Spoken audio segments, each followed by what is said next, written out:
G'day, it's Jamie, and welcome to Tantanoola Tigers.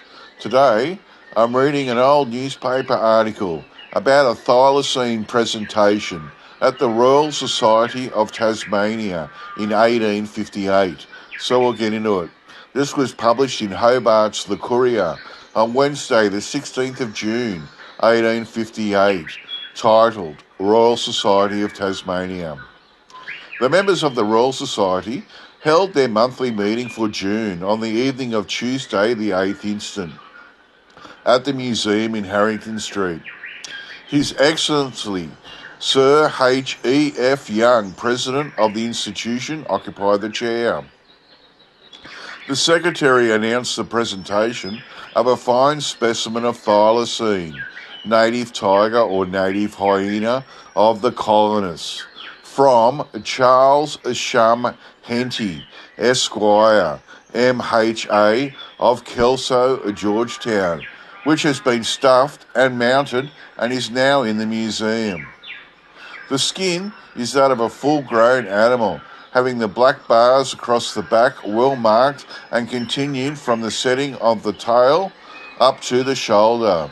The head and neck are very large. It measures 5 feet 8 inches in length and altogether is a powerful animal which, fortunately for bush travellers and shepherds, is cowardly in proportion to its size. It still exists in the dense forests to the westward, but is scarcely known on the eastern or in the central portions of the island, the vicinity of Cape Portland excepted. Its movements are nocturnal, though it has occasionally been seen abroad during the day in thick cloudy weather, and probably on occasions when it has been pressed with hunger. It does not possess sufficient pluck to induce it to face a dog in a fair fight, but when pursued will suddenly turn and snap like a wolf and take to flight again. The pace of the animal, even when flying for his life, is not so swift but that an ordinary kangaroo dog will soon overtake him.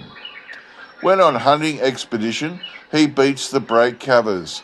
His short ears are pricked sharp up on his head, is somewhat projected forward, and he carries his long tail standing straight out in a horizontal position. His step and gait at the same time being slow and stealthy, like that of the cat tribe. The native tiger is the most destructive to sheep, killing right and left when he attacks a flock. The following is an extract from a communication recently received by the Secretary from Mr. Henty on the subject. I sent you a hyena, which I see by the newspapers you have received. It is wrong to suppose that these animals are obsolete, four, including that which I sent to the Society, having been killed between this place and Badger Head within 5 weeks, one of them being a female, with 3 young in the pouch. A 5th was snared, and is doubtless dead, though he has not been found.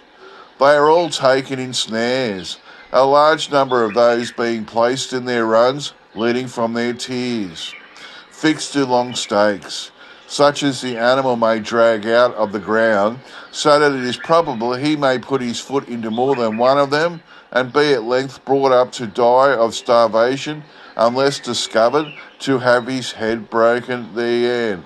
Well, this is a pity. I thought the Royal Societies were all about the protection of animals, but apparently not the one of Tasmania when it concerns thylacines. The one that they sent to the museum, it was 5 feet 8 inches in length, which is pretty big. They said it still exists in dense forests to the westward, but is scarcely known on the eastern or central portions of the island, but it's except for Cape Portland, which is interesting. And then the guy that, Mr. Henty, he's boasting that he's killed 5 of them, or 4 that he's found the bodies of, and 1 that got away.